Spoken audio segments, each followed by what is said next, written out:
Page 12, Russian dance. Cut time or tutu time.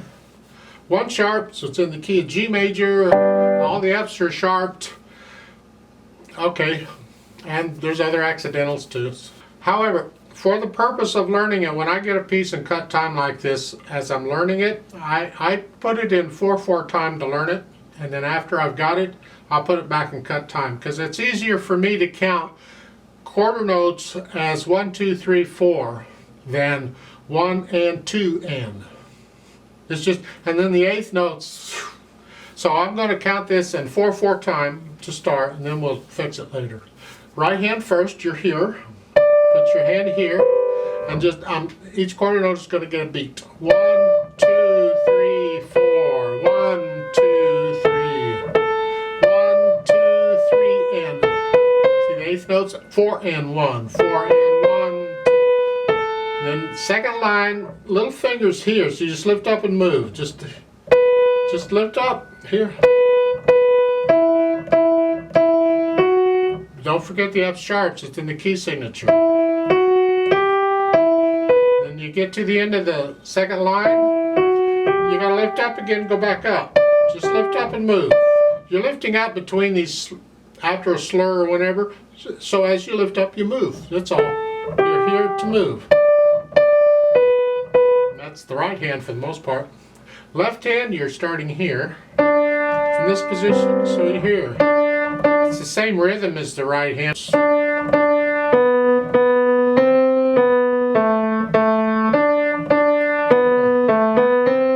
And lift up, just like you did with the right hand, just lift up and move.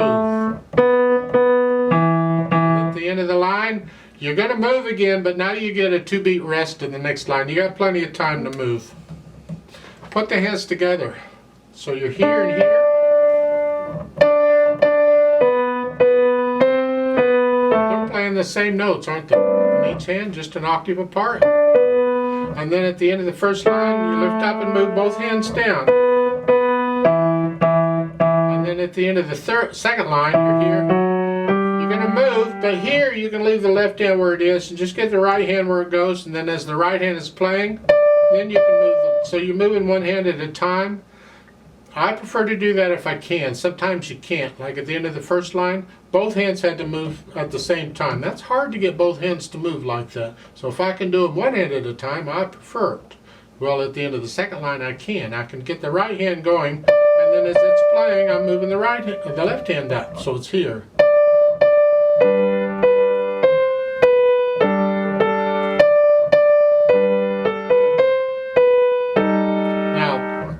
This is measure 12. Third line down, last measure. You have a G and a D sharp. You can do a 5-1 if you want. You can do a 5-2. Depends on how big your hands are and how thick your fingers are. If you have small hands, then I recommend a 5-1. If you have bigger hands like me, I recommend a 5-2.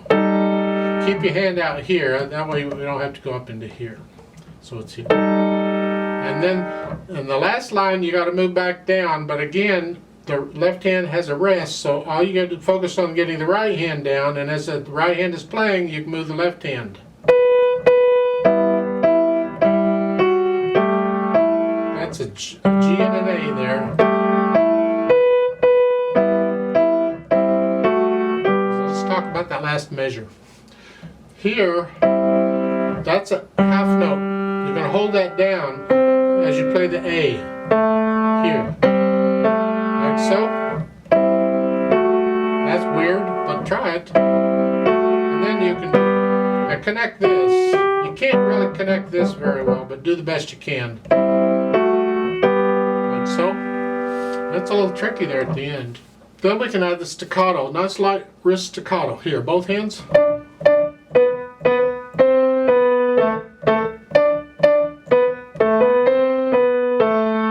you have some slurs in there, huh? So you add the slurs and the staccatos, and we go back and we can add the dynamics.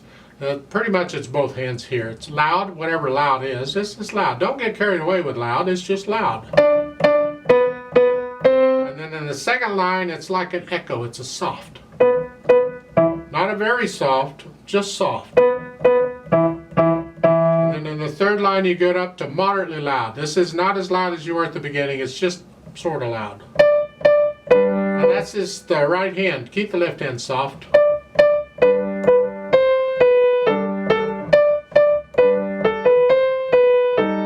Last line is like an echo of that. It's soft. Keep the left hand very soft.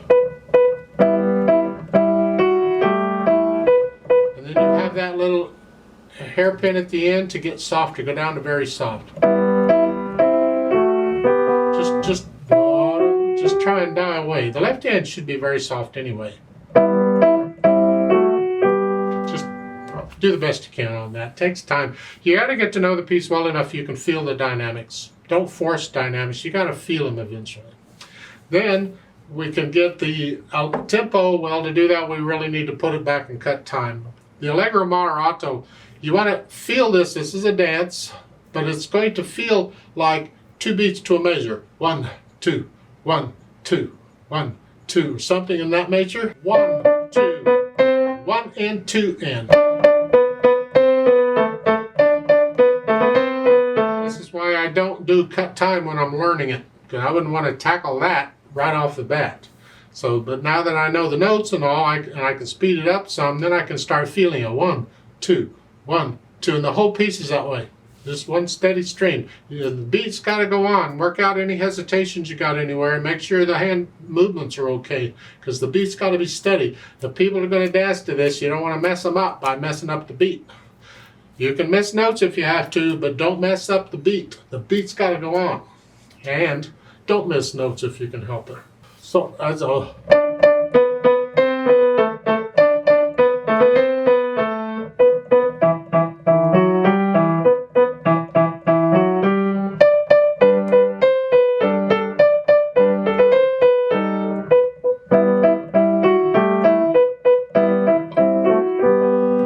different speeds at different times at different situations. How do you feel it?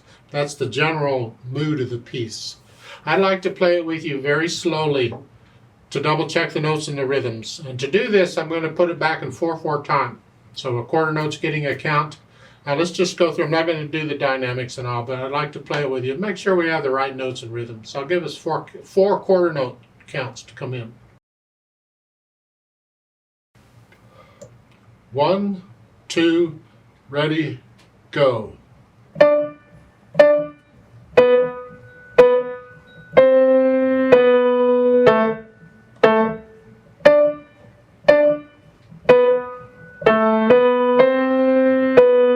Three and 4 and.